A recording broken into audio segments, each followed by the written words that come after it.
bounce off each other. And not necessarily that we have come to this session for us to speak at you, but then at least give you all a moment to make an acquaintance and then meet each other in a quick breakout session. And so I will randomly place all of us into a couple of breakout rooms, and then you can speak to the person that you meet inside the breakout room.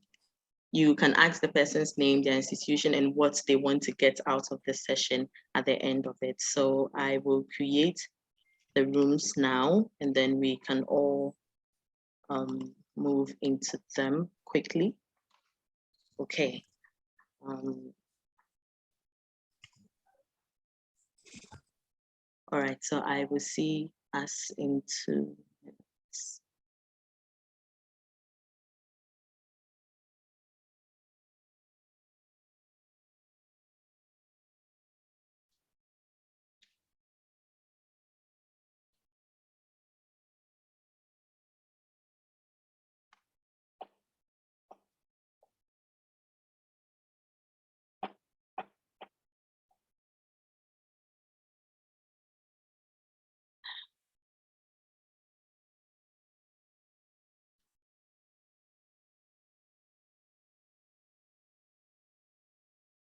Okay, Alfreda, William,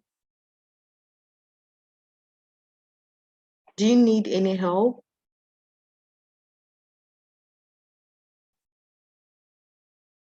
Hello?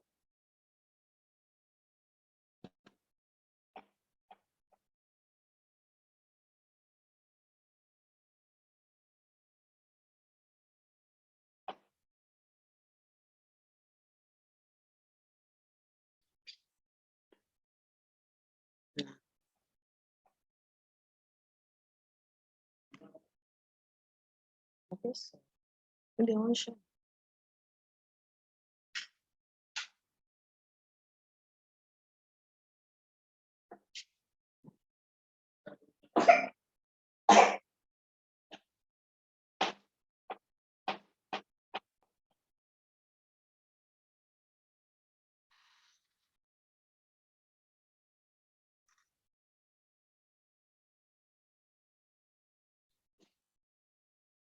Hi, Eric. Hey, hello, Priscilla. How are you? I'm doing well. Thank you for joining us. Great. I was just put in a breakout room, but I was the only one there, I think. Maybe that was intentional? Or not? No, someone was supposed to join you, but I Okay. think he must have dropped off. So, but all I'm right. closing out the breakouts now. So, Perfect. Okay, then we'll see each other now. Okay. Thanks. All right. Bye.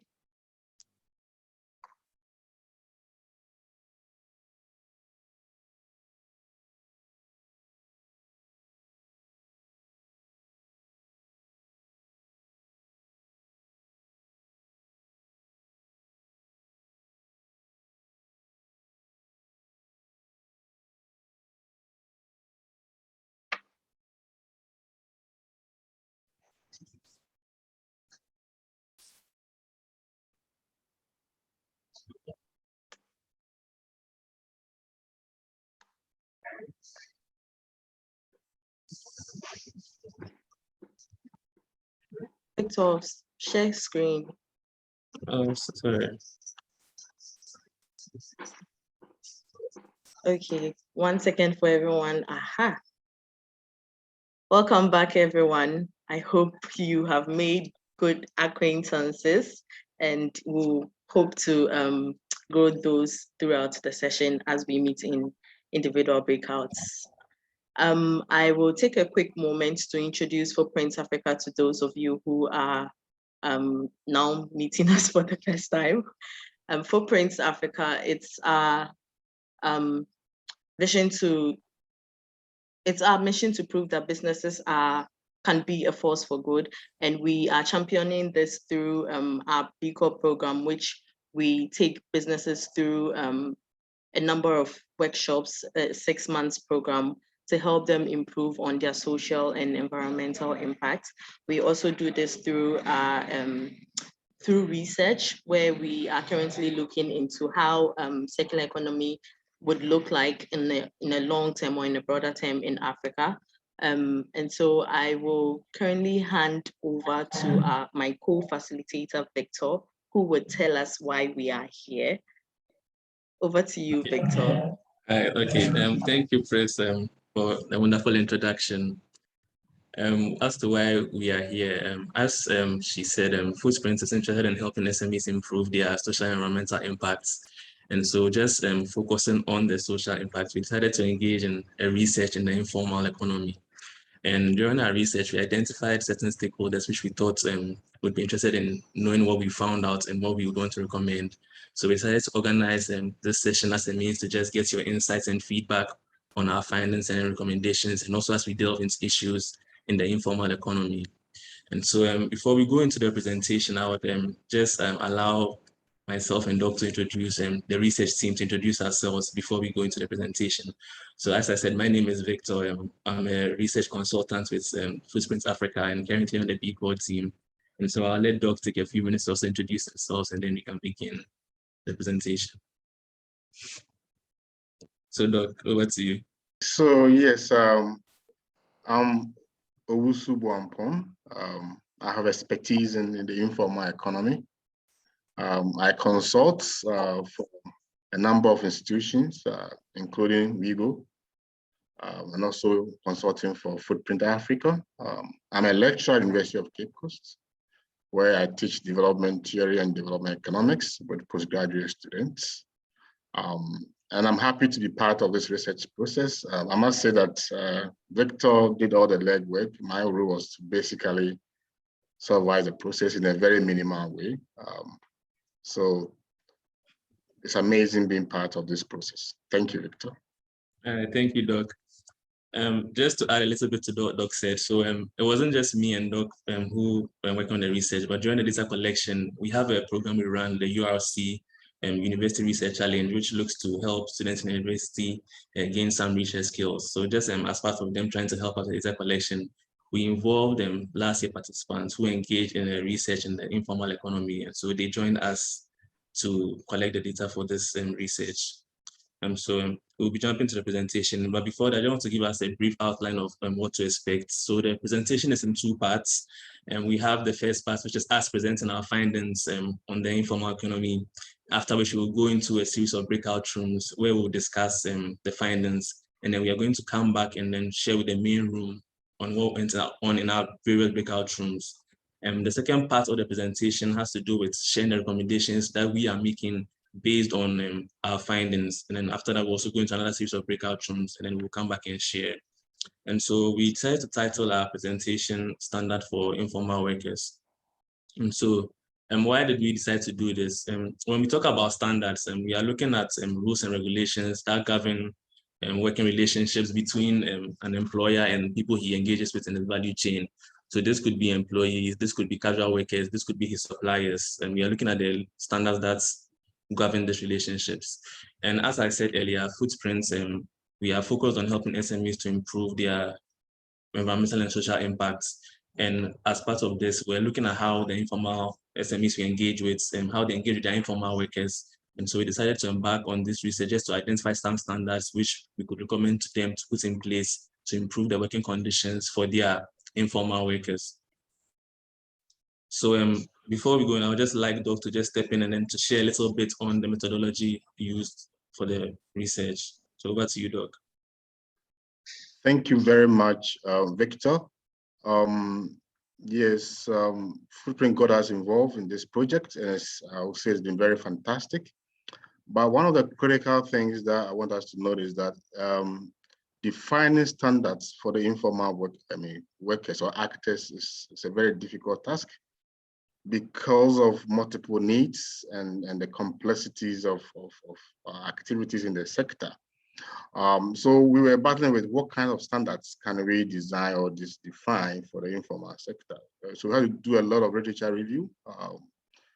And then we happened to settle on ILO's decent work agenda.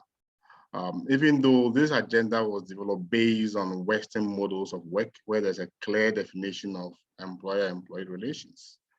But at the same time, it's also possible to apply the same agenda or standards to the informal economy or to the informal sector. So we settled on the LO agenda, which is built on 4 key pillars: employment creation, social protection, and employment and social protection, fair remuneration, contracting issues are covered there, voice and representation, which is basically about social dialogue. So we relied heavily on the ILO agenda in defining the standards of engagement between the informal actors or workers and SMEs. How do we go about this? We interviewed 30 informal workers from 3 key subsectors. That is the agriculture sector, catering, and the commercial waste sector. These are sectors that Footprint Africa has already do a lot of work. So we felt there was no need to reinvent, but also build on what Footprint has already done in these sectors. So when we were done with the definition and identification of subsectors, then we had to go to the field to kind of validate the standards that we defined from the literature. So we did an in-depth interviews with 30 workers, and as Victor indicated, we had 3 volunteers to help us to do these interviews. So we transcribed the data, we processed it, and came out with the key findings that emerged based on the standard that we have defined in the literature. So I think Victor will go ahead and present to us what we found with regard to the validation of the standards with the workers.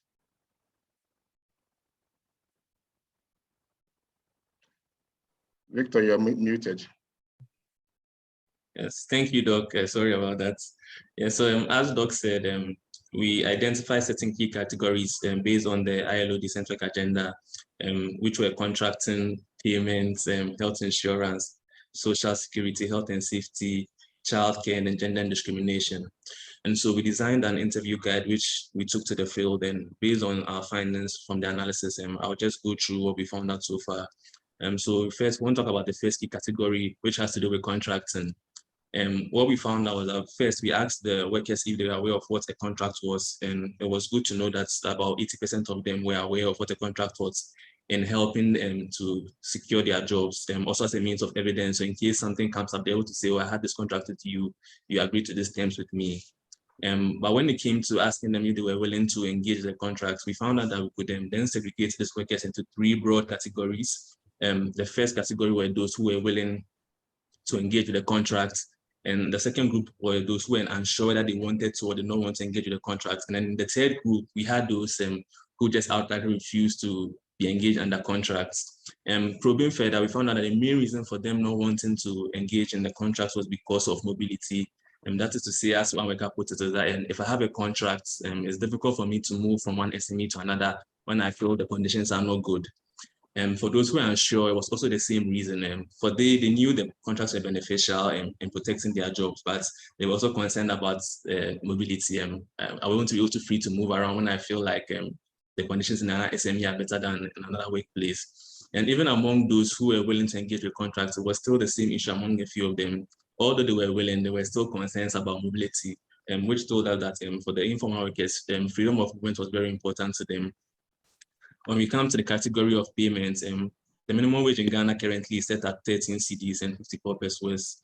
It was interesting to note that most of the SMEs we spoke to were paying their workers above 13.5. They are paying them above the minimum wage. If we have to calculate that for a month, usually it's multiplied by 27 days. So that rounds up to 365 Ghana cedis. And so we asked the workers of their salary ranges, and we took an average of that across all the sectors, which we found to be 660 Ghana cedis, which shows that it's about the minimum wage, and SMEs are doing a good job in that.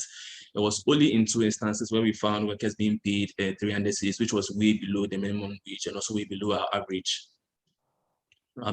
And so, however, despite we realizing that SMEs were doing a good job, we still found out that the workers still complained that the pay was still not enough for them to be able to achieve a distant standard of living. And so they had to engage in other activities to meet the deficits. And so we had one worker who washes the clothes of others on weekends so that she can make extra money to take care of herself and family. In the agricultural sector, we found an employee who used to sell the cracked eggs from the poultry farm of his employer as a means to also make extra cash. We also had people who had resorted to management, so where they would reduce their expenditure as a means to have enough for other things. And then we also had some workers who bring food to work with them so that they don't have to spend money on buying food and other things. We also found that for some SMEs, they were providing additional benefits to their employees. So we had some who provided accommodation to their employees. We had some who were providing food, some who were providing transport allowance. And in a few instances, we had people giving salary advancements to their workers. And then we come to the third category, which is health insurance. And so here, interesting enough, all the employees or workers we spoke to had been enrolled on NHIS. The only problem that came up was when it came to renewal. And so when speaking to them, we realized that they had only enrolled on NHIS because they had heard that it helps to reduce their medical care. And so we had one worker was a pregnant woman saying she only enrolled on NHIS because she was pregnant and wanted to take advantage of the reduced cost of healthcare by having the card. We also had one worker who only enrolled on NHS because he got injured. And then just going further, we found out that once they are enrolled and they are able to use their medical care, when it comes to renewal, that is where the main issue was. Reasons given was they don't get injured often, so they didn't see the need to continue paying for subscription. If let's say I pay this year and this whole year I don't get injured, why should I pay the second year if I don't get injured when I can use that money for something else? So that was the main reason under health insurance. And then we come to social security. So here we are talking about SNIT. And here we found that there was mixed awareness. There were workers who were aware of SNIT and there were those who were not even aware of the existence of something called SNIT. As one worker said, she's aware of SNIT, but she thought SNIT was for only office and government employees. So she didn't understand why she working in an informal business should be paying SNIT. There were also people who had their assumptions that SNIT was not really beneficial to them, so they didn't really see. We also had among those who were enrolled on SNIT, this was usually because their former employer enrolled them on SNIT, not because they themselves decided to enroll themselves as a means of social protection. And we had one worker saying in his former employment, his employer had enrolled him on SNIT and his pay was high, so it was easier for him to make contributions to SNIT. But currently, where he's been employed, the pay is not enough for him, so he stopped making contributions to SNIT. And so that comes out as irregular payments. And when we come to health and safety, first we found out from the workers if they were aware of the hazards they are facing in their various businesses, and workers were able to identify some hazards. So in the catering sector, we had things such as slippery floors and burns from gas, knife cuts, commercial waste. We also had knife cuts, and some also referred to snake bites, depending on the environment in which they found themselves. In the agri sector, it was mostly around the chemicals they use, such as example, in the poultry farm, some of the chemicals they used to treat their birds were a form of hazard for them. And even sometimes the feces from the poultry farm itself sometimes may release certain gases that might be harmful to them.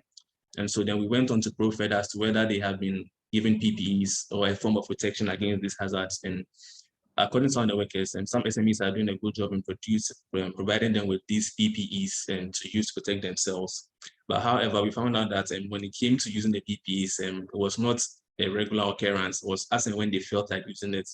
And proving as to why this was the case, we found out that most of the workers felt that these PPEs were cumbersome sometimes. So as one would say, usually in the afternoons, the gloves get hot or the boots we are wearing get hot. And so it's easier for me to take it off. Sometimes working with the PPEs are cumbersome. So it's easier to work with my hands, even though I know I'm likely to get injured. And we also pushed on concerning first aid. And we found out that of all SMEs we spoke to, at least about 90% had provided first aid for their workers. However, this was just related to drugs, para for headache. And even in one case, we found out that the drugs had expired and the box was currently empty. So workers had to resort to other tools. In the catering sector like this, we found out that when some of the workers have a cut, they use salt on the sore as a means of protecting themselves. There was even one worker who spoke of the kitchen who spoke of using knives to open a tin of tomatoes, and she had a cut and she was bleeding. But unfortunately for her, her employer did nothing for her, even though she told her about the cut. Employer did nothing. I've not even provided any PPEs for her. So it's very sad to hear that that was the case in her issue. We also asked about health and safety training, and we found out that most workers had not received any health and safety training. In one business we spoke to, they had provided them with fire extinguishers, but they had not yet been trained on how to use them. According to them, the employer said he would do that, and they are still waiting on that. And then we come to voice and representation. So here we were focusing on the unions as a means for informal workers to have a voice, to be able to voice out their concerns.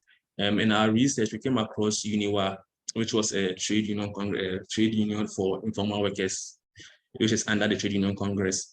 However, when we asked the informal workers, none of them had ever heard of UNIWA or if any other union that was associated to help them improve their working conditions. And what we usually found was that they usually engage in welfare groups. So they by themselves organize certain welfare groups where they make monthly contributions, and then these contributions are given back to them on weddings, funerals, and naming ceremonies. And then we came to the last category, which was gender and discrimination. And this was very surprising because during our research, we had come across various forms of discriminations, especially against street vendors. But when putting this question to the informal workers we spoke to, none of them said they had experienced any form of discrimination in the form against gender, sex, even in wage discrimination, which was very surprising. So so far, this is what our findings have told us. And so we'll just be going into a few breakout rooms to discuss. So the first breakout room we are going into, just want to discuss your thoughts on these categories. And if maybe there are certain categories that you think are useful but are missing. And so Chris, if you could put us into the breakout room so that we can discuss that for about 3 minutes, and then we'll come back and have volunteers share with us in the main session. Thank you. Thank you, Victor. I am doing so just now. So please join.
Victor, again, I think on mute.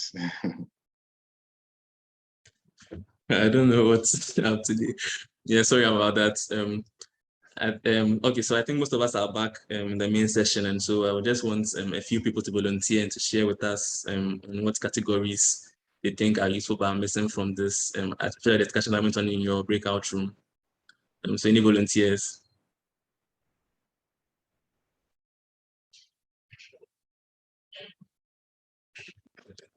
Or you prefer I go through my list and call names?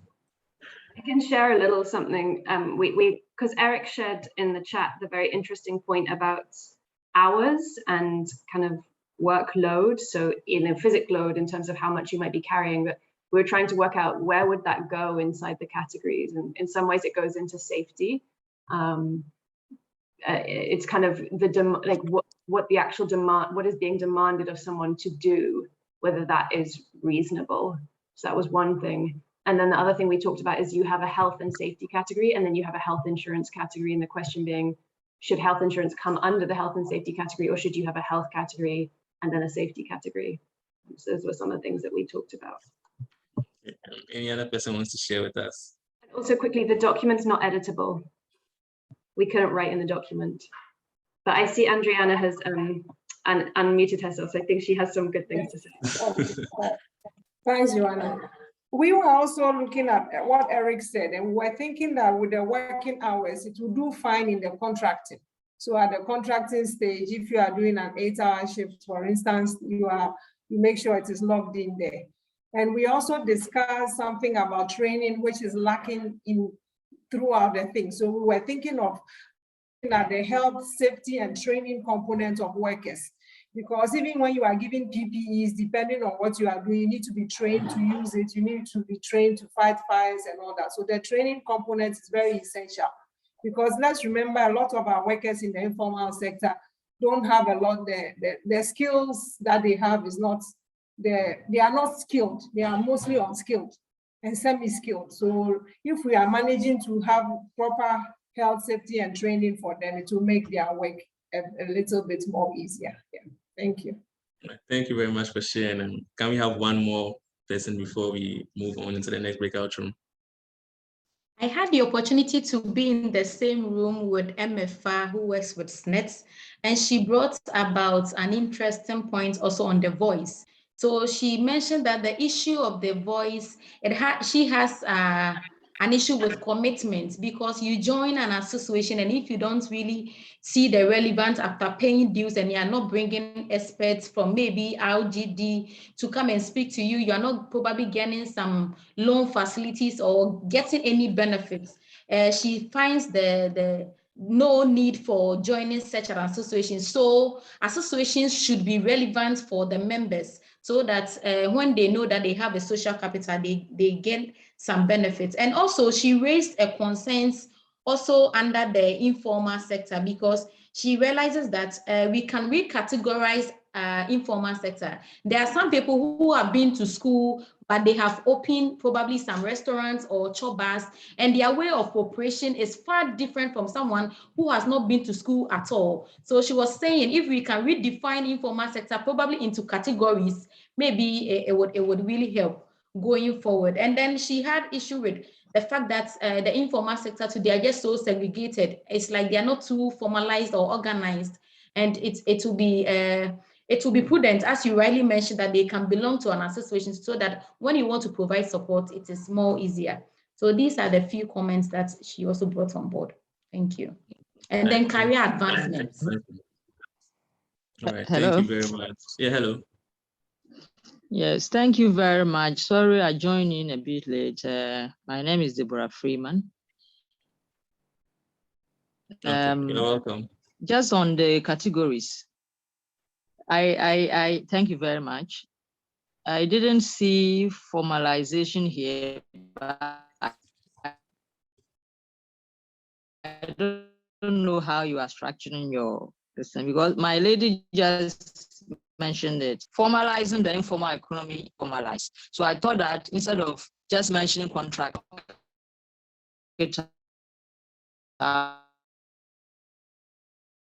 sorry, you are breaking up. by saying formalization and minimum wage. I haven't seen minimum wage or minimum wage and minimum standards, because in the informal economy, most of them are own account workers. So especially like take social security, for example, and an own account worker in the informal economy has the sole responsibility of contributing for him or herself. And then also we have the employees within the informal economy. There are 3 categories of informal economy workers. Own account workers, that's those who maybe they own their own shops and they are the attendants. They double as the attendants, so the own account workers. And we have employees, people who are maybe taking care of someone's shop. And then we have the other category, which is also people who are doubling as both employers and employees. Now, talking about contracting, the informal economy is so heterogeneous and complex, such that often it is difficult going by certain standards. For example, minimum wage. Minimum wage enforcement in the informal economy has been very difficult because people have got to negotiate for themselves, at the personal level, except those who are under associations, which one way or the other, the associations, interface between them and their employers. Only a few of them, let me put it that way. So I thought that I'm about to really understand this concept, but I thought that minimum wage is missing here, formalization is also missing, and the minimum standard. So you might want to find a way of gathering more information about this and then incorporating it into your work. Thank you very much. Yeah, I see Doc has raised his hand. Yeah, thank you very much, Deborah. I think you've raised very relevant issues. And I think when I made a short intervention earlier when I talked about the complexities in the informal economy, and I think you have also reinforced that we have different categories of workers. So even defining standard itself for this kind of workers is even a challenge. And that's a challenge that Footprint Africa is actually taking on. That it's possible for us to come up with some standards, but recognizing that this may not offer the utmost or solution to the challenge. Yeah. So for instance, engagement, you talk about own account, because they're on their own. There are those who are casual employees. Yes, they have an employer. There are those who are micro entrepreneurs. So how do you define standards for them? So that's a challenge that we were faced with, but we felt that the design agenda at least provide a certain reasonable way to look at a standard for the informal workers. Recognize that yes, there might be shortfalls with the standards. Of course, the whole idea of formalization is also a very controversial thing. I think Victor will subsequently tell us we have what we call the minimum standards and the best practices. So the whole idea is to how do we improve use standards to improve maybe the working conditions of informal workers, whether they are own accounts or whether they are casual employees or whether they are micro enterprises. So I think Victor will lead us to that discussion about minimum standards and the best practices. But we organize your concept, which is that it's very difficult to come up with standards. For non-standard workers, let me put it that way, it's always difficult. At least we are making some efforts to overcome that through this study. Thank you. Sure. Thank you very much. Thanks very much. Yes, so just to add a little to that, concerning the minimum wage, under the key category payments, we did find out about the minimum wage for workers. So as you said, maybe you joined a bit late, so maybe I'll just quickly go through. So when we spoke to the workers under that category, we found out that most of them were being paid about the minimum wage, and maybe as you put it, because of their own personal negotiations they had with their employer. So I think the question I want to ask you then is, would you prefer that we separate minimum wage from the payment category, or it's fine that it's under payments?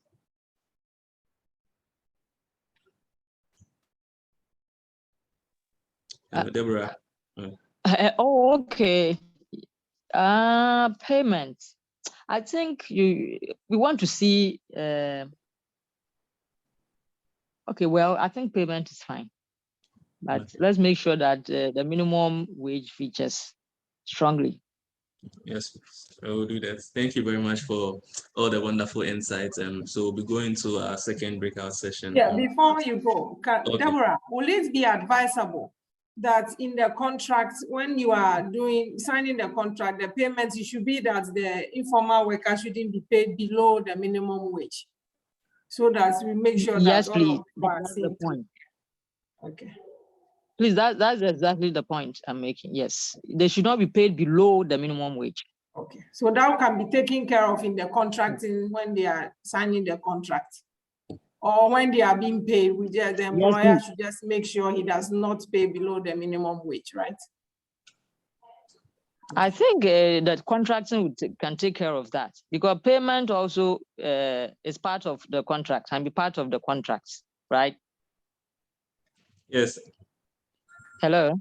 Yes, it can be part.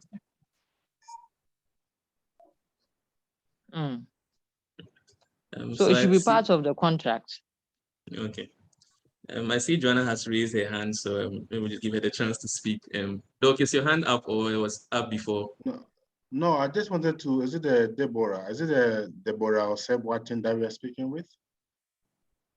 Freeman. Deborah Freeman. Freeman. Oh, Freeman, okay. So Joanna, over to you. Thank you. I have a question for Deborah and Adriana with regards, I think this is a really important topic. How do you think about it if, for example, so let's say it's a company, an SME is engaging with a waste picker, and that waste picker is delivering plastics and they're being paid for the volume of plastics they bring. How do you think about minimum wage in that context when they're being paid based on material, not based on time?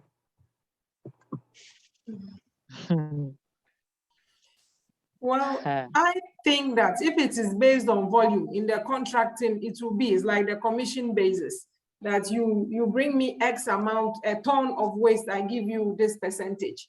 That will take care of it. That is for that. But if it comes to the wages of the worker, that is also looked at differently. That's how I see it.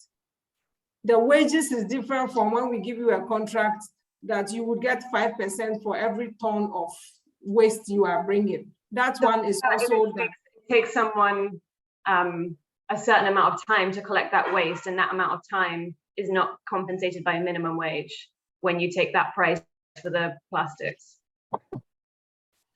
Yes, you're right. Yeah, go ahead. Deborah. Please go ahead. Oh, please go ahead. Yeah, I think if that happens, then the employer is supposed to basically try and pay the minimum wage, not below. Because basically whoever is working, as long as you are unskilled and you are being paid, it is advisable that your employer pays you the minimum wage.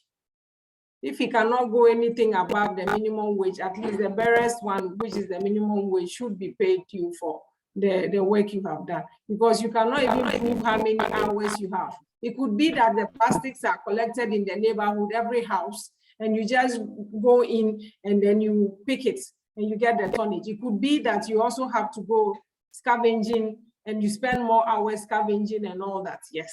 But because of the tonnage system, I think when they are arguing on the payment, then it should be done in such a way that it will be, what do you call it, at least the minimum wage, so that the person will be compensated for, yes. Exactly, exactly so. Exactly so. You see, that is why it is called minimum wage. So don't pay anything below that, no matter what the person has done.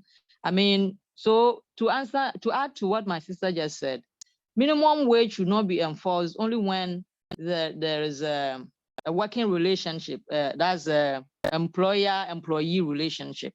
But even in contracts, we should not pay informal workers below the minimum wage. So, for example, you engage the services of a carrier, carry my stuff from this point to that point. You get there and you are giving him or her just 1 Ghana cedi. No, at least give her 10 Ghana cedis or 11 cedis. Means that you have really paid the minimum wage. So that's the point we are trying to make. Thank you. Okay. In the interest of time, I will just take just one more question, and we can go on into the second breakout room. So MFR, if you're ready, you can speak.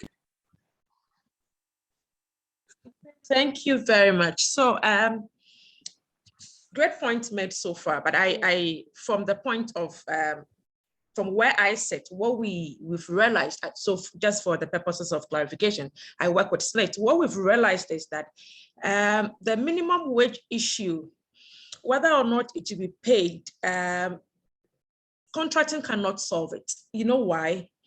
So I have my business and I want to recruit Victor. There's a clear minimum wage that's supposed to be paid. But I am telling Victor, you need a job, but I can't pay you this amount. Victor needs to survive. He's saying, look, whatever you give me, I am more than willing to take it.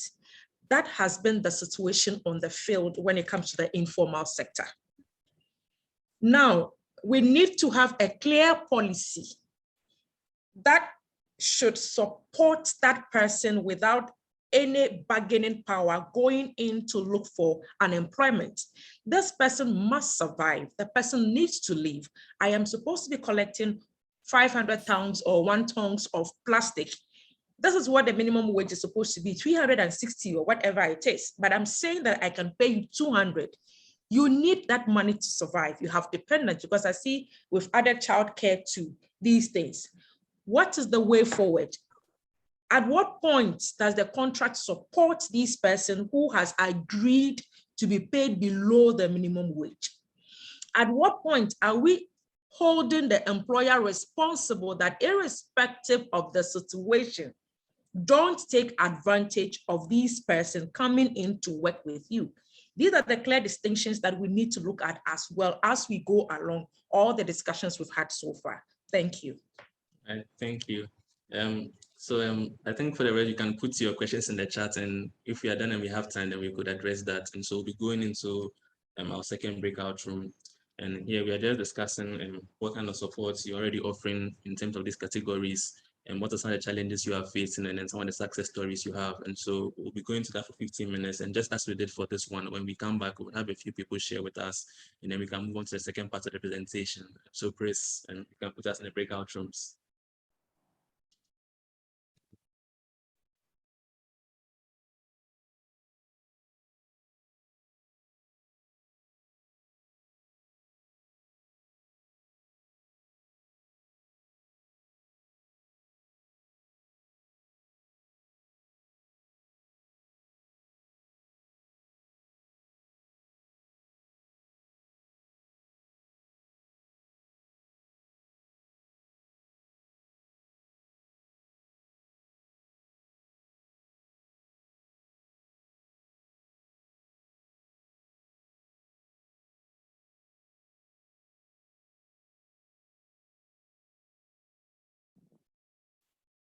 Hello, Shiva, Sharifa. Are we having our own group here? No, mine is being really slow. Ah, okay. Oh, I didn't change the time.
Hi, Chris. Hi, Shiva. Could you please put me back in the room? You are still assigned. I'm coming. Has it worked? Thank you.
Okay, well, welcome back to the main session. Are there any volunteers to share with us on what went on in their breakout room?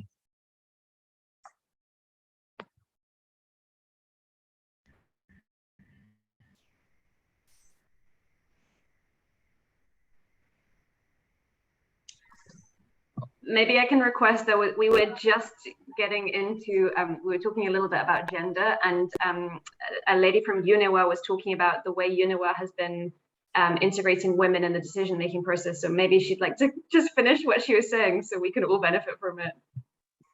Okay, thank you very much. So as I was saying, our constitution has made provision for female inclusion of women or female in our structures. So the second vice chairperson position is reserved for only women. That doesn't also mean that the other positions cannot be occupied by women. So we make conscious efforts to ensure that women are represented at the leadership level.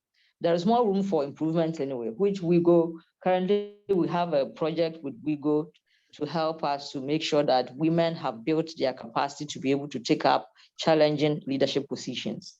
And then also talking about other things that UNIWA is doing, as far as the categories are concerned, when it comes to contracting or minimum standards, if you like, we are engaged in education and sensitization programs on workers' rights, the rights of workers.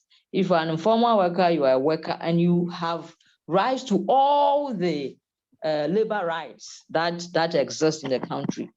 Some people think that the Labor Act favors only formal workers. The answer is no.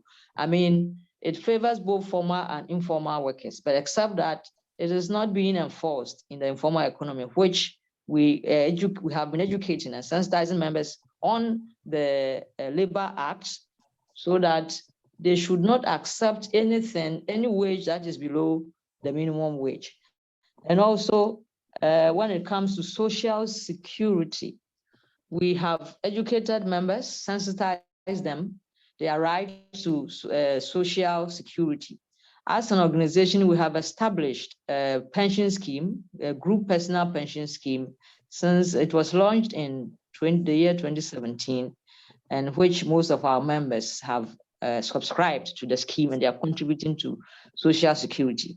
And we have educated members to know that wherever you find yourself in any business or work that you find yourself, make sure that your employer is paying or is contributing or paying your social security, which of course you also have a responsibility of adding some amount of money to it. And voice, and yes, I've already addressed voice and representation, but when I joined earlier on, I heard that those who were interviewed mentioned that they have not heard about UNIWA. And so quickly it came to mind that maybe those that you engaged or your target group have not been part of UNIWA because it's an association.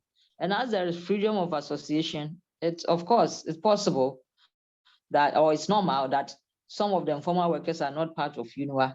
But as we continue to organize, we hope that in the near future, they will all be members or part of UNIWA. And when it comes to unionism or associations, you have a responsibility as a member.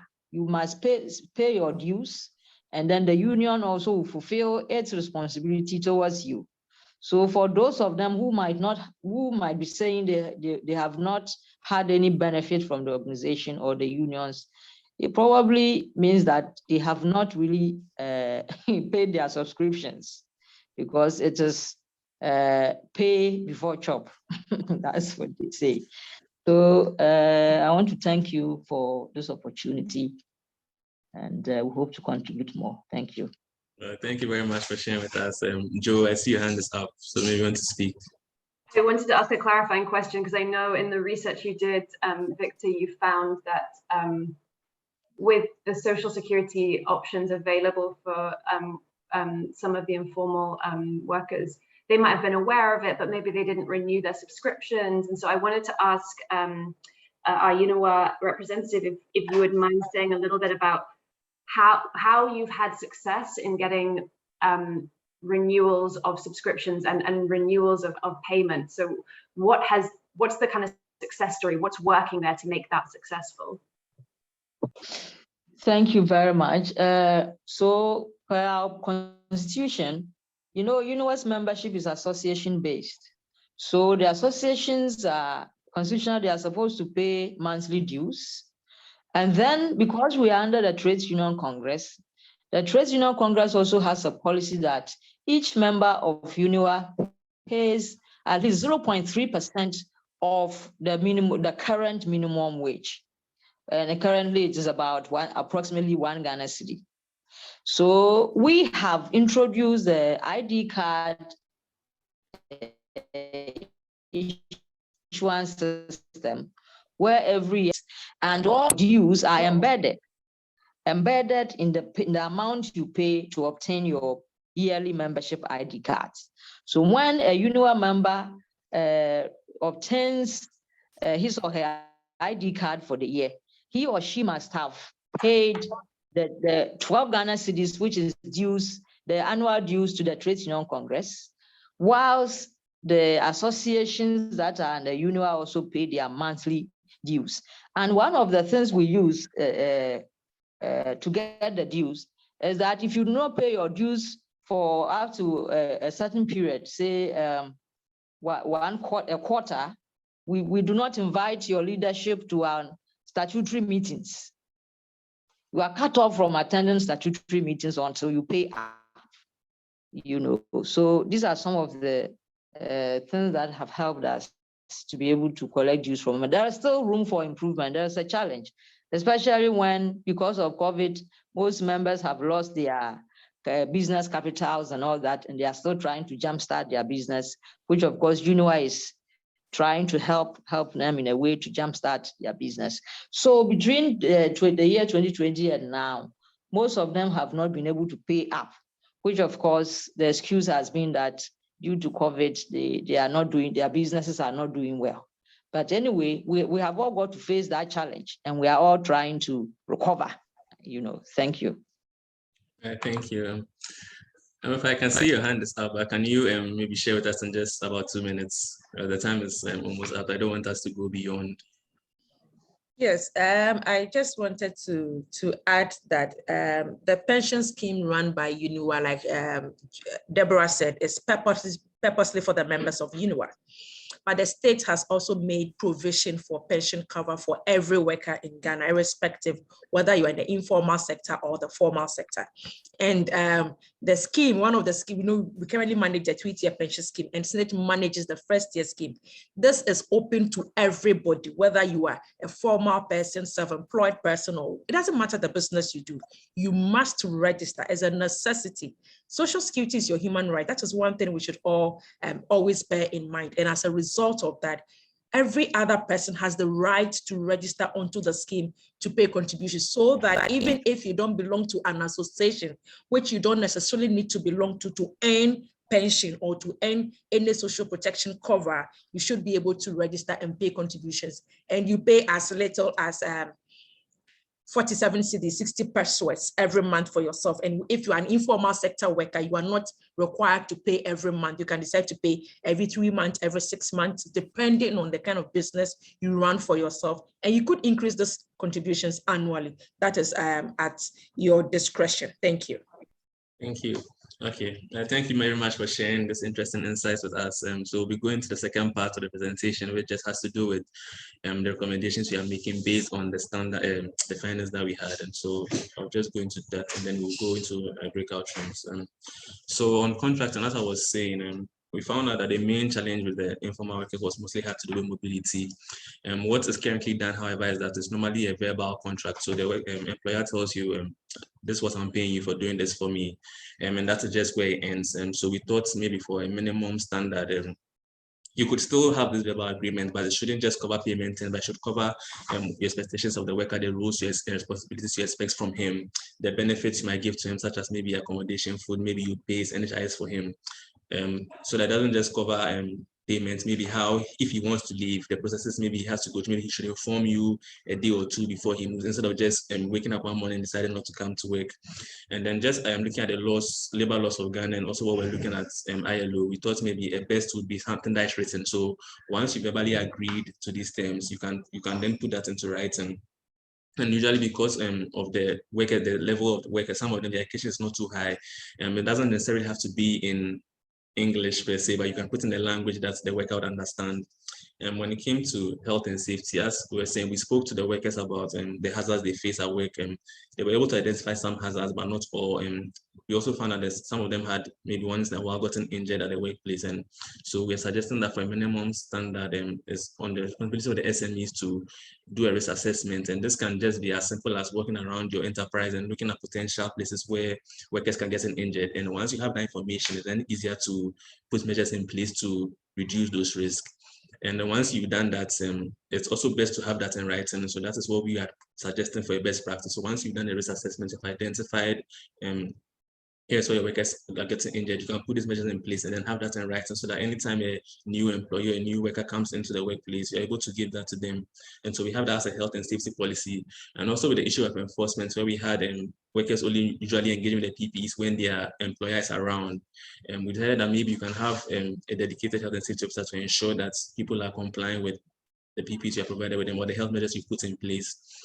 For payments, as we said, we already found that most of them were paying about the minimum wage, which was good. And so we are just also suggesting that they continue to do that. But in addition to the minimum wage, they can add other benefits such as accommodation and food so that the workers are able to cope even though they are being paid about the minimum wage. And then for here, best practice, we are suggesting paying a living wage. And maybe for most of you are not familiar with a living wage, it's a wage that is enough for a worker to be able to take care of his basic needs and still to have enough to be able to save for unforeseen circumstances.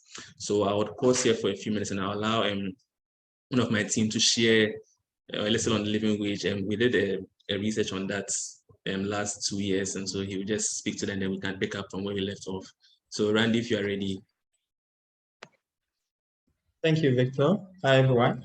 So I'll quickly cover what living wage is and how you can calculate this for an employee. The rationale behind this concept is for workers to be paid salaries that will enable them afford basic necessities for themselves, as well as their families. And by family, we are looking at their spouses and their kids. The necessities are what we have on this slide. So food, shelter, healthcare, education, and clothing. These are like the barest minimum. After covering these necessities, workers must be able to have enough money left to be saved for unforeseen situations and not have to depend on quick loans and prayers to survive. Living wage is calculated using the widely adopted simple methodology by Richard and Martha Anker, as seen on this slide. So on the right, how it works is you sum up the cost for all the expenses by a worker on the necessities I mentioned earlier. So we look at the food, shelter, education, all the costs regarding these things, you sum them up, and this gets divided by the number of workers in the family. So this will give you the net living wage.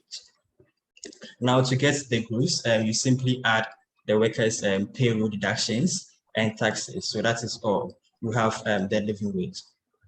Next slide, please. Thank you. So we did a research back in 2020, like Victor mentioned. We wanted to find what the living wage for a worker in UNIWA should be. And we decided to use the anchor approach. So with a sample size of 18 workers, who mostly had a family size of 4. The results we got is what we have on the screen. So on the left, we calculated the living wage for a worker in UNIWA to be 1,718 cedis, which was more than 6 times the monthly minimum wage at that time. And we also contacted Wage Indicator. So they are on an organization, and they are into collecting data on living wage and how to make these calculations. So they do this for countries and cities worldwide. And the data they gave us is what we have on the right part of the slide. And because of time, I can't go into details, but basically for Accra, this ranges from 1,040 cedis for individuals with no dependents and up to 2,130 cedis for a standard family of 4. And for the rest of Ghana, it was between 889 cedis to 1,640 cedis. I'll put the link in the chat box if you're curious to learn more about these calculations and what's the updated living wage for Accra is. Thank you. I'll hand over to. Thank you, Randy, for that. Does anyone have any questions for Randy before we go on living wage?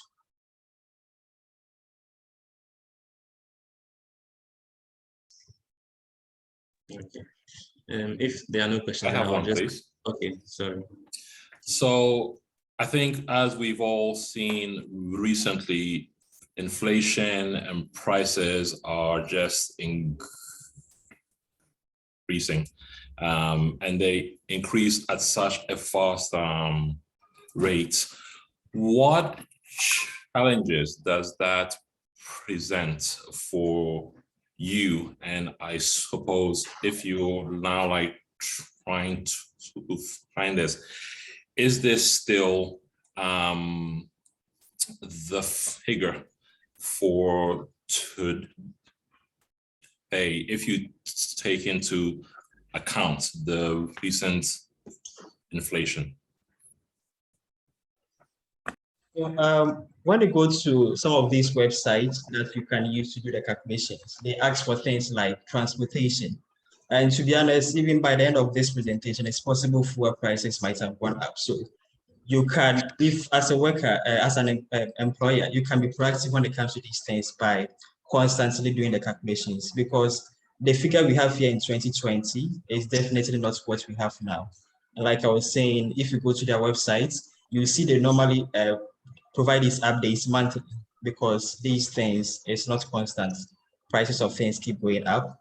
So as an employer, it's really key that you look at how things are changing and you use that to amend the calculations you did for your employee.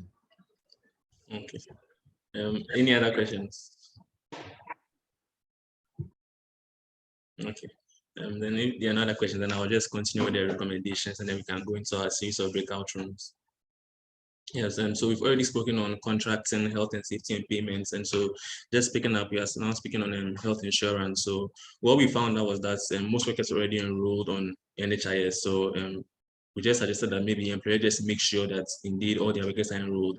The issue here had to do with renewal. And so in addition to just making sure that your workers are enrolled on NHIS, is to take the time to make sure that they are renewing their subscription, not just because they've gotten injured, but just because in preparation of in case they should get injured in the course of work. For a best practice, we're suggesting additional benefits. So the law states that employers should provide NHIS to their workers. So that's like a minimum standard. But in addition to that, we are hoping that employers can just take it a step further, but maybe providing employees or they may be workers with other additional benefits, such as maybe when a worker gets injured, you could, in the informal economy, I usually found out that the day you don't go to work, you don't get paid. There's a sort of a practice in the informal economy. And so you're suggesting that maybe when your worker gets injured, at least you could give them something, maybe if not the full pay, if it's a half a day pay at all, at least until they're able to, they feel well enough to come back, or give them a few days off to go and then recover. In terms of social security, because of the mixed awareness, we also again suggesting that employers enroll their employees on SNIT. According to the labor laws, we found out that all employers should pay SNIT for their employees. They also made special provisions for casual and temporary workers, but they went on to further say that if these people are with you for more than 6 months, then you begin to consider them as employees. So for a minimum standard, we are just saying that you can then pay the SNIT for all your employees, but maybe for a best practice, you can then consider doing these contributions for maybe your casual and temporary workers. And when it came to voice representation, and just as I was saying, we found out that most of the workers were not aware of UNIWA, of any union that was set aside to help them improve. But what we did find out was welfare groups. And so we are suggesting, at least as a form of a channel for workers to be able to maybe voice their concerns to the welfare groups, which can then maybe speak to the employer so that conditions are improved.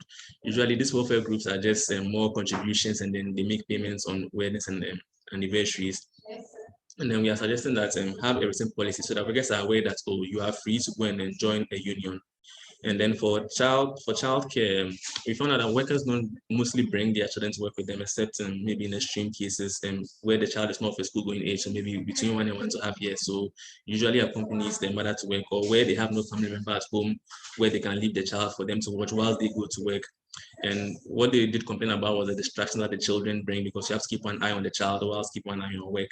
And also the children also face the same hazards as the mother. And so we are suggesting that should in case your worker have to bring her child to work because of these situations I've mentioned, then you could maybe allocate a safe space for them. And there was a story here of one worker who puts her child in a plastic chair at her workplace because the child is not yet old enough to climb out. And so that is her way of ensuring that the child doesn't move about. So it's easier for her to work, but still be able to keep an eye on the child.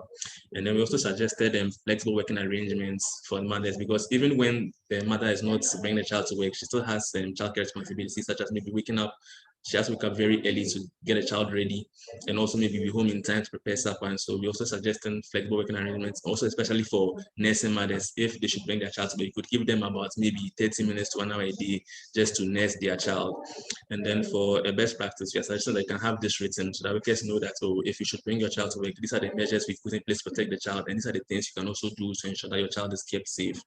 Since we didn't find anything for gender discrimination, we did not make any suggestions on minimum standards or best practices for that. And so we'll be going into our second set of breakout rooms just to discuss maybe the implementations of these minimum standards.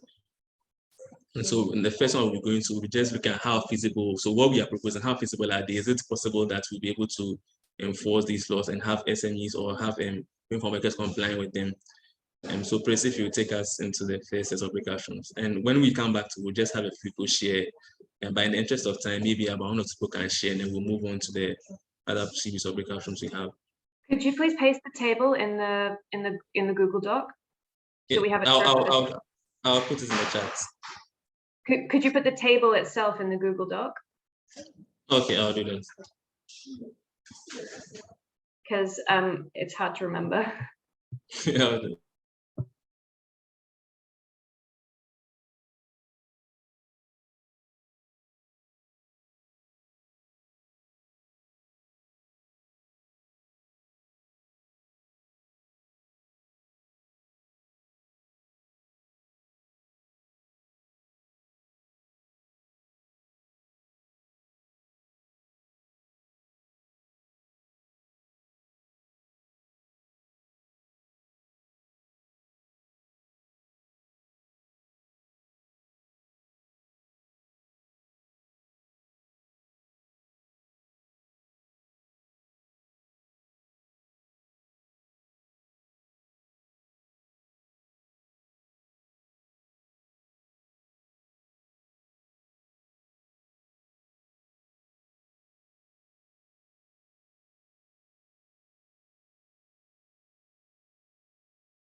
Hey, Victor.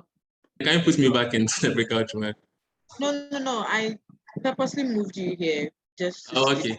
You didn't get my message. Can we do both question 3 and 4 at once? So I'll put a message in the broadcast that we will continue with question 4, which says that because it's 3 minutes to time, and then ask their permission to overrun for 10 minutes. Okay. Okay, so go back to your room. Your room was what? The one with Eric. Eric and Steven. I don't remember the room number. 7. How do I even do this? Yeah, so it's not easy. Move to room. See, wait, I'll move you to room 1, accept, and then I'll move you to room 2. Okay, bye.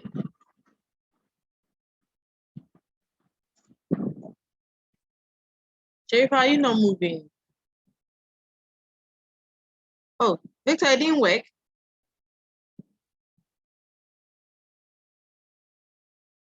Victor.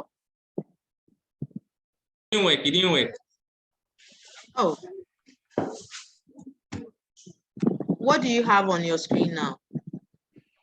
Join room 1. Join. You get another prompt for room 2 very soon.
All right.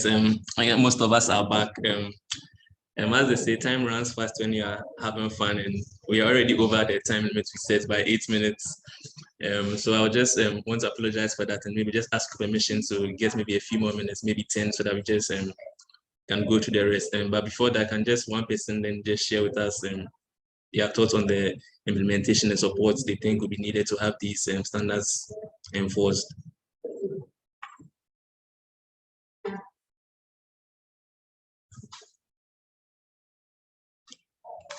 Then I would call on one person who is having here today.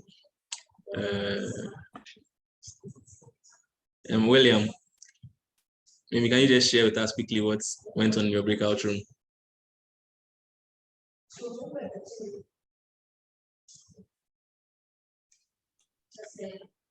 Yeah, William. Yes, I'm here, please.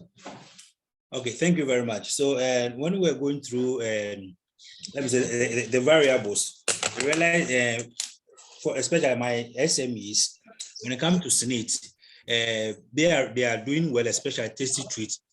Even if you're a contract staff, they make sure they pay your SNIT for you.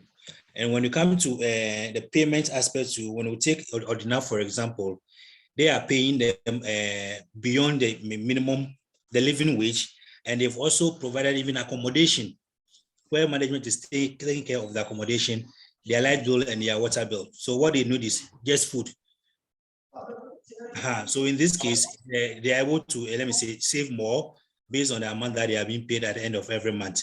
Yeah, so I think these are the, and when it comes to the health and safety, to realize that both my SMEs, they are trying their best to make sure the staff comply with all those things. So as we're moving on, when we apply for the second micro grant, we'll make sure that we provide more training and get an additional PPEs for both organizations. Thank you very much. And thank you. It's nice to see what SMEs are doing to help the informal workers. Stephen, I see your hand is up, but just because of the interest of time, maybe you can put your question in the chat and then we'll get to it later. And so I'm just going to conclude. Basically, I think on our discussions, our conclusions have already been said. I think Deborah Freeman raised up some of the points in our conclusion, in which the first one was that we realized that because of the nature and structure of the informal economy, applying this standards or identify standards, investor standard was difficult. For example, if we look at contracting where we had a family member saying that because she's working for her family or her auntie, she did not really see the need for a contract, even though she knew it's to protect her best interest.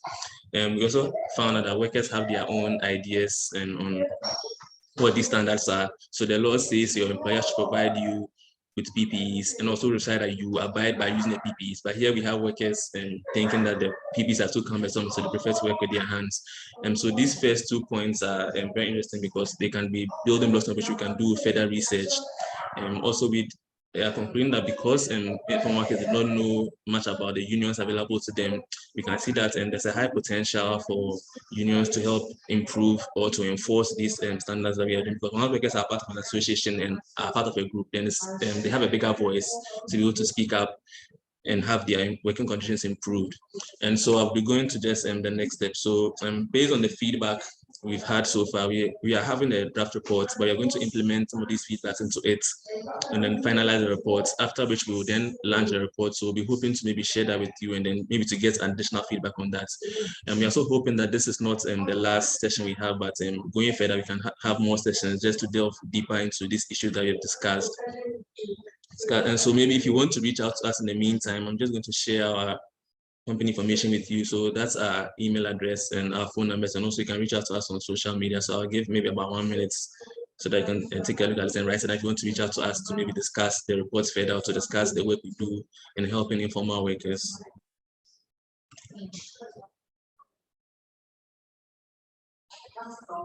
And so, at this point, if there were questions, I realized we skipped over some questions. So now, if you have any other question, you can then bring that up for us to discuss before we end the session. If there are any questions. I think, Stephen, your hand was up, or I don't know if maybe your question had. Okay, Emifa. Okay, I want to quickly say that the session has been very, very good and very educative, but quickly touch on a few things. I noticed that as part of your, was it the recommendations? I think there was a point where you raised an issue of contract staff and casual workers, that they should be included in the payment of the SNIT contributions. I just want to clarify that point by saying that SNIT contributions are paid for both casual and contract workers. It doesn't matter. Once there is an employee-employer relationship established, I work for you, my reward comes in the form of money, you have to pay for me. That goes to the point to say that even your house helps, the cleaners who come in to clean your homes and go back to their own premises, you need to pay contributions for them. I want to also touch on the issue of education to say that we acknowledge the fact that we've been engaged in rigorous education, but there is still a greater part of the population who either have no idea about Social Security or have taken it with a pinch of salt in the past and would need to be re-educated on that. There are others who have learned Social Security through the wrong way. So this is what we have done as an institution. We have been able to lobby the Ghana Education Service to get Social Security education into the curricula of the junior high and the senior high schools. this project, we've paid for in fact, we've gone through the whole process of getting supplementary readers printed out, and also for the copies for the teachers to use to teach these children as far as these subjects are concerned. This project was launched just 2 days ago in Kumasi, and in the coming week we are having we're going to launch the informal sector pension scheme, because we know that there's that misconception out there that people feel that for you to be on the SSNIT scheme, you should be a formal worker. These are projects we have done. In the next few days, we are meeting musicians and actresses and all those in the entertainment industry. We've segmented the media as well, because we know that the media is the carrier of information. Once the media gets to understand Social Security and appreciate what Social Security brings to the table of every worker and every Ghanaian, they will take the message high. We are also engaging some other CSOs and some SME groups to let them know the need for Social Security and the fact that the SSNIT scheme is open to everybody, so they can engage on that. I just wanted to put this few information across before the session ends. Thank you very much. Thank you very much for that. And it was interesting to hear what you are doing, especially concerning the school children. Victor? Yes, Doc. Victor? A disclaimer, I'm Dr. Usubu Ampon. So the readers that the state lady talked about, I was actually instrumental in leading the process for them to design.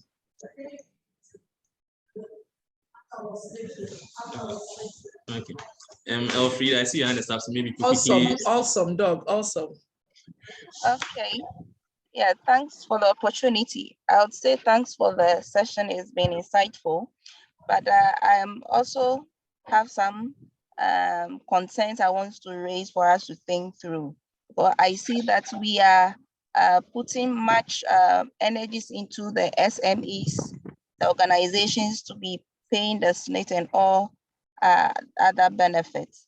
But then the worker, what are we doing about the worker? Because this is a scenario where the worker is not earning enough. And so when even the employer mentions SSNIT, the worker is not for it, because he knows that he's also going to pay part of it.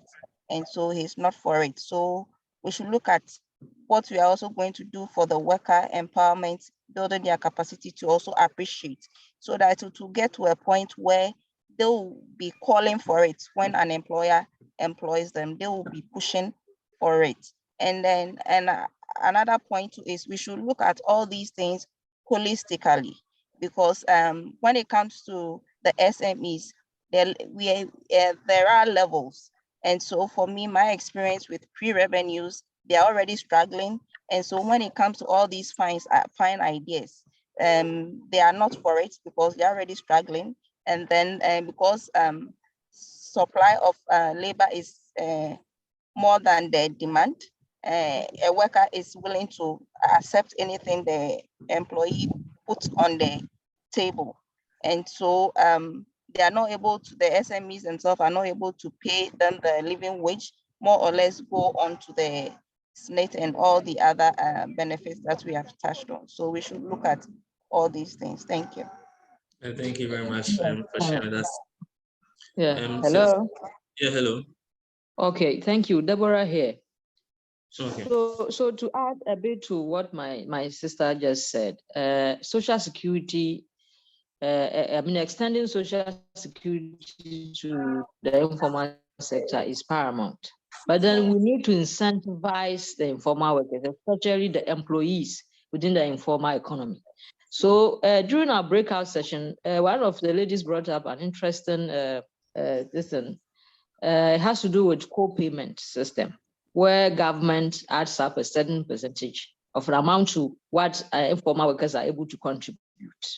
This is something that some of us have been very vocal about, but it looks like it's not catching government's attention. But for me, I think it will really incentivize the informal economy workers, especially the employees, to contribute towards retirement.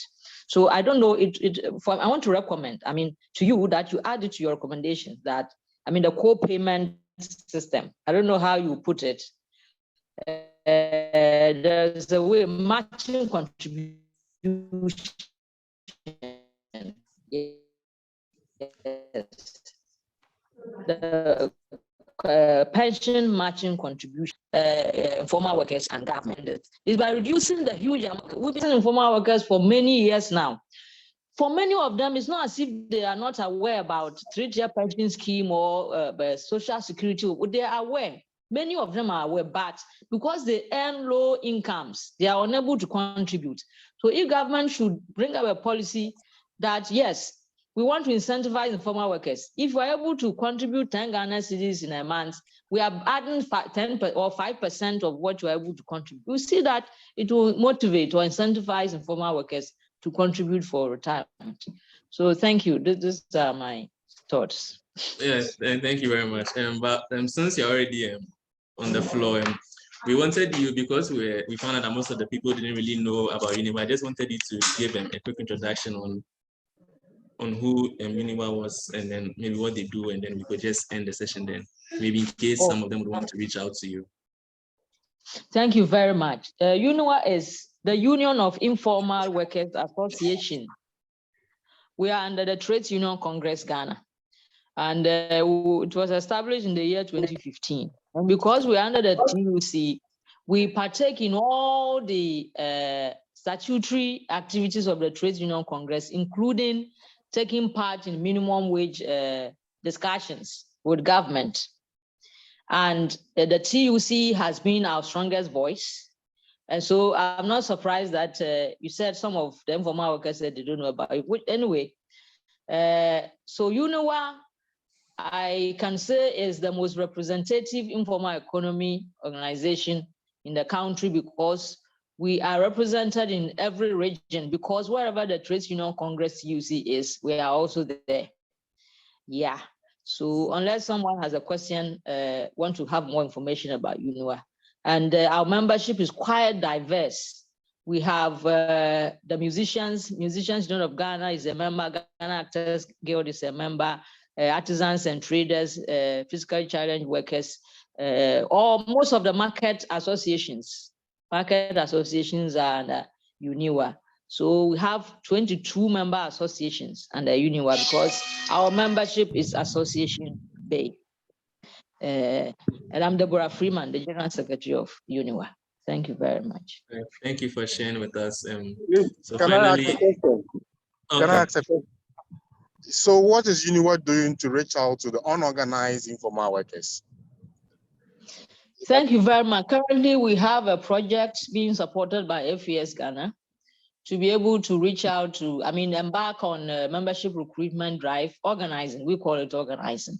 So for many informal sector workers, especially across the country, we engage with them, but I'm addressing a question from Wigo Rep.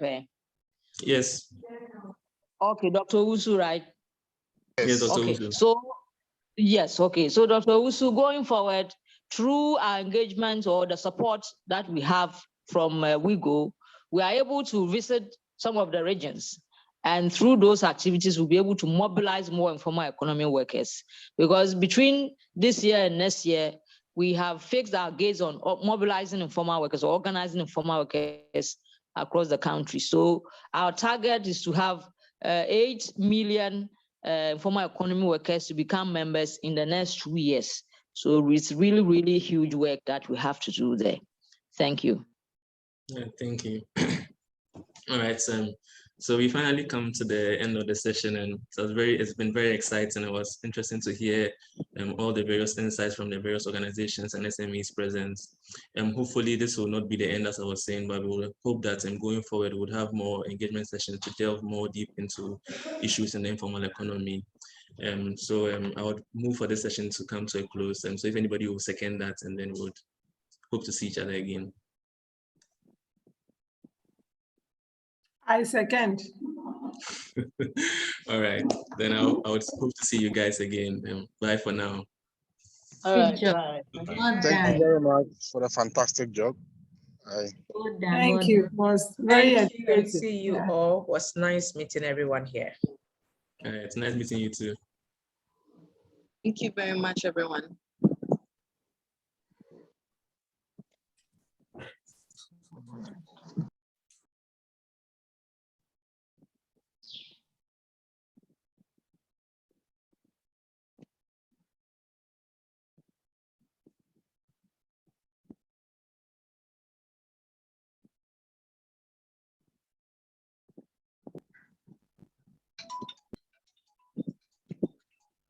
Hello. Yes, Chris. Finally. Hello, Victor. Yes, Chris. We are over. I'm coming to download the recording and then the chat.